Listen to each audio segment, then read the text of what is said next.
सिद्धि की शादी के बाद वो ससुराल चली जाती है। पीछे रह जाती है भाभी रानी। सिद्धि के ससुराल जाते ही भाभी कहती है, अरे वाह जी वाह, सारे कपड़े मेरे। हाय रे पैंट, अरे वाह वाह, मजा आ जाएगा। अरे ये सिद्धि की अलमारी के सामने खड़े होकर क्या बड़बड़ा रही है? जाकर देख मेहमानों को विदाई की मिठाई मिली कि नहीं। अब हाँ माँ जी, क्यों नहीं, लेकिन पहले कपड़े तो बदल लूं। अब रानी आ जाती है सिद्धि के उन कपड़ों में जो वो ससुराल जाने से पहले घर छोड़ जाती है।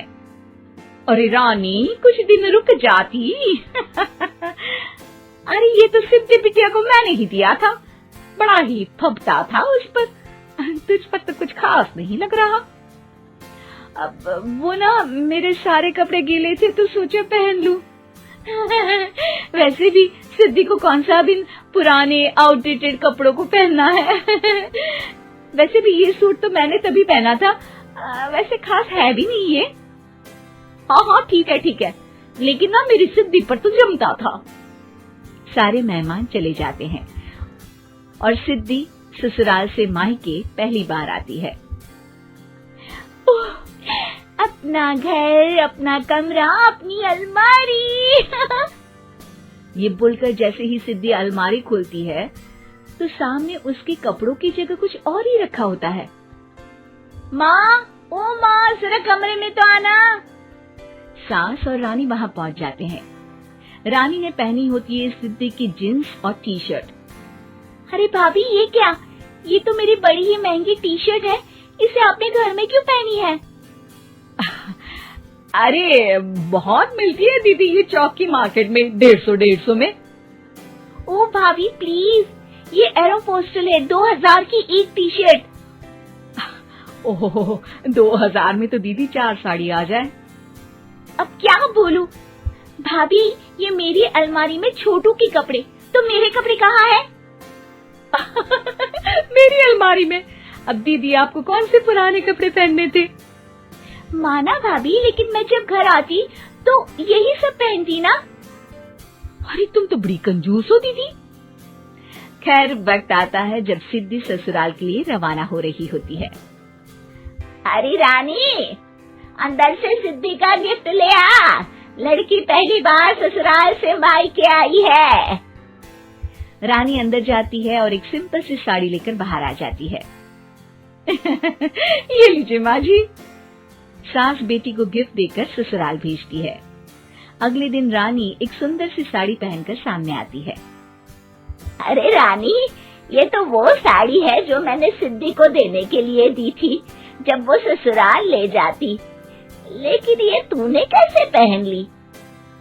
अरे माँ जी, ये साड़ी तो मुझे बहुत पहले से ही पसंद थी, लेकिन चिंता ना करिए, मैंने सिद्धि के लिए भी अच्छी सी साड़ी दी है। हाँ।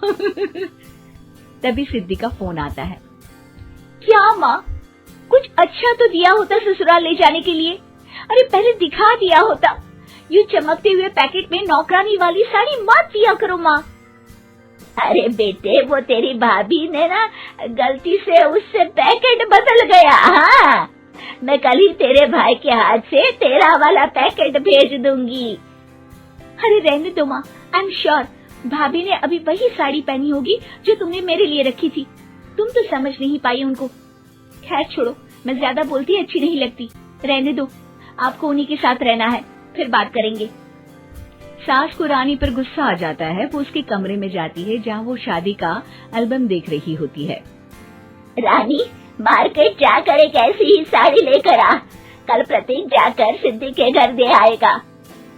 अरे क्यों माँ जी, कितनी साड़ी देनी है दीदी को? यहाँ कोई सेल लगी है क्या? अरे चुप कर, मेरे बेटी के हिस्से की साड़ी खुद पहन ली, अब ज्यादा ज्ञान बांट रही है। एक दिन सिद्धि का फोन आता है। माँ, मेरी सास ने आप सबको खाने पर बुलाया है। सारे लोग सिद्धि के ससुराल पहुँचते हैं। खाना खाकर वो लोग निकल रहे होते हैं कि सिद्धि की सास सभी को गिफ्ट देती है। अरे बहन जी, बेटी के घर का खाना खा लिया, यही बहुत है जो आप ऊपर से गिफ्ट भी दे रही है।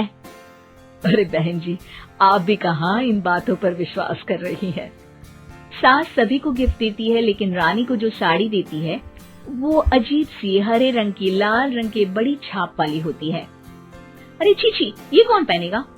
सासू माँ को तो जरी वाली इतनी सुंदर और मेरे लिए ये नौकरानी वाली। अरे भाभी, दरअसल मैं जब भी घर आती थी आप वापसी में ऐसी ही साड़ी देती थी ना, तो माँ ने सोचा कि आपको आपकी पसंद की ही साड़ी क्यों ना दी जाए। बेचारी रानी, बोलती भी तो क्या। सिद्धि और सास रानी का चेहरा देखकर हंसने लगती है, तो रानी समझ जाती है कि अपने ही बिछाए जाल में वो फंस चुकी है।